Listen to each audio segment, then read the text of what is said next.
Hello everyone, my name is Joelle Grayson, and today I will be discussing an act that has been passed and is affecting working and lower class families today. Act 308 was passed in 2024 and it prohibits the Department of Children and Family Services from waiving work requirements for those recipients. This means that able-bodied adults without any dependents or ABAWDs must comply with federal work requirements in order to keep their SNAP benefits.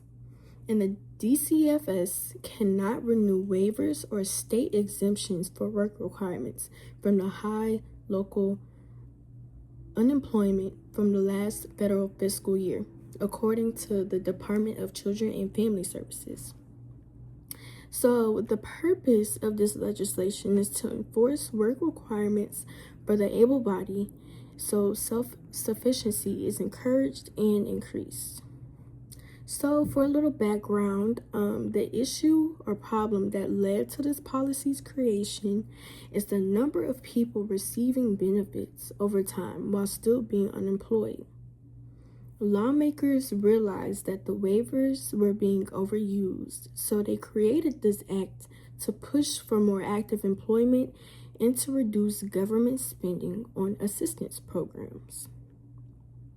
So here are some key provisions of Act 308. This includes restricting the Department of Children and Family Services from using federal waivers that exempts eligible able-bodied adults from the work requirements of SNAP.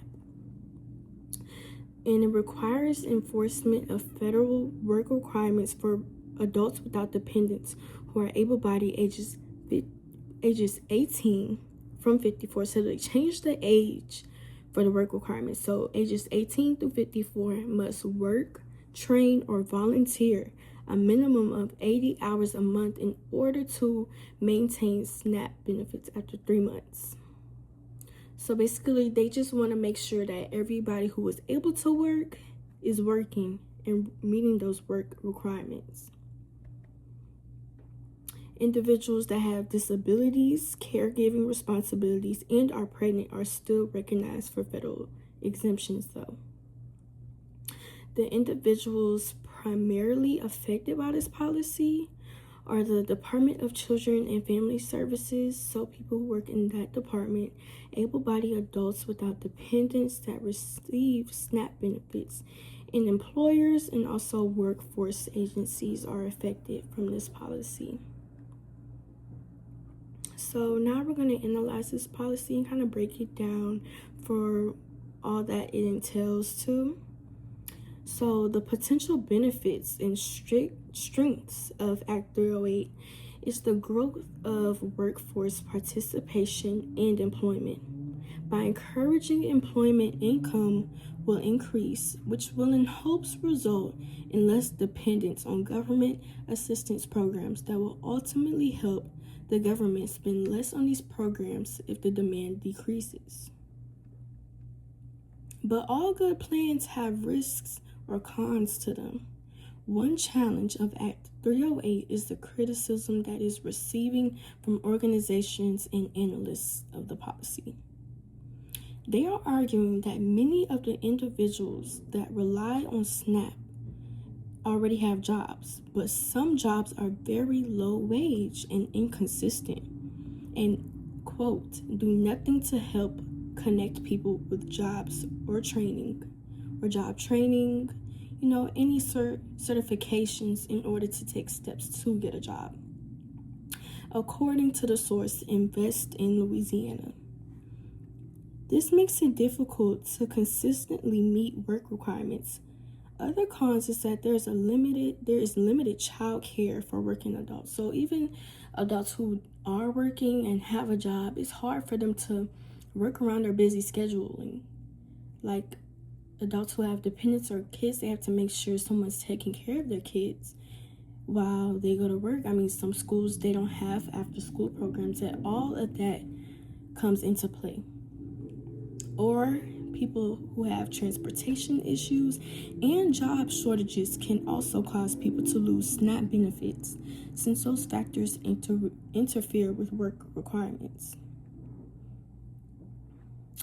The multiple perspectives of this policy include the understanding of the government's push for employment, but there's also an understanding on the circumstances of employment individuals have to deal with, because being employed does not necessarily cover all daily needs. I mean, even if you are employed, the economy today, many people are living check after check without those benefits, and are having to sacrifice different things just so they could buy their daily necessities.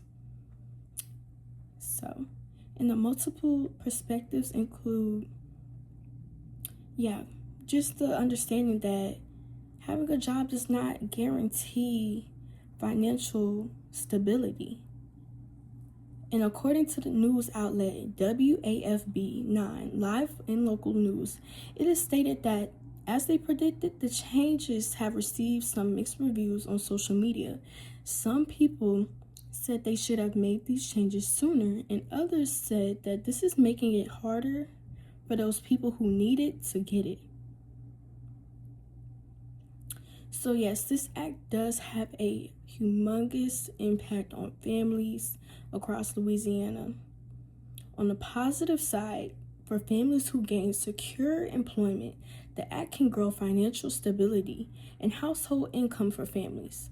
But not all are lucky enough to have access to great employment. The negative impact Act 308 can have on families is losing SNAP benefits due to job insecurity.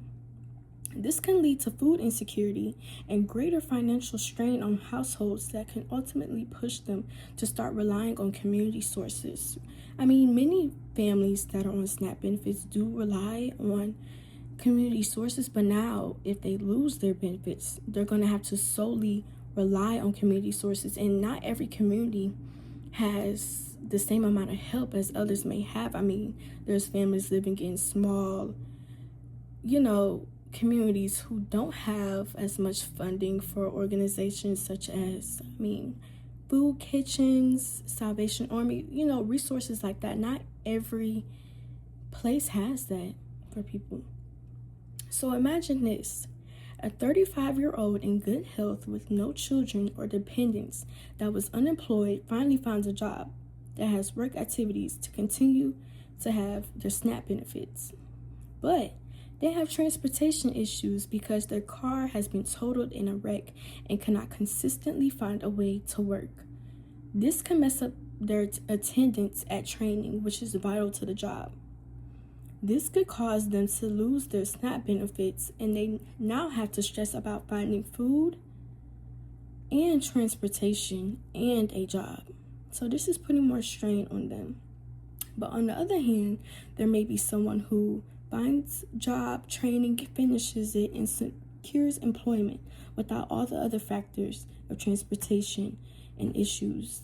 And they could work their way up and eventually not need to use SNAP benefits or rely on SNAP benefits, since they have become self-efficient. But this does not just happen overnight, because this is not everyone's same situation. I mean, this is what the government is pushing for, but sometimes it's just unrealistic for people. So, in summary, to summarize this Act 308 of Louisiana passed in 2024, it has made the enforcement of the SNAP program requirements stronger by increasing work requirements and placing limitations on federal waivers for adults who are able-bodied. This legislation has been put into place in hopes of encouraging employment and self-sufficiency, and to reduce federal funding for these assistance programs. Those in favor of this policy find it helpful in strengthening employment and the workforce, but many argue that those who are dealing with employment limitations may be facing food insecurity for something that is out of their control. This act will only be effective if there is a major job availability, and other sources such as affordable transportation, child care, and workforce programs to accommodate the able-bodied and ensure that they have everything they need to get to work and to make a living. Thank you for listening. I really enjoyed doing research on this topic and finding all these perspectives, and I just hope something can be done about this. Thank you.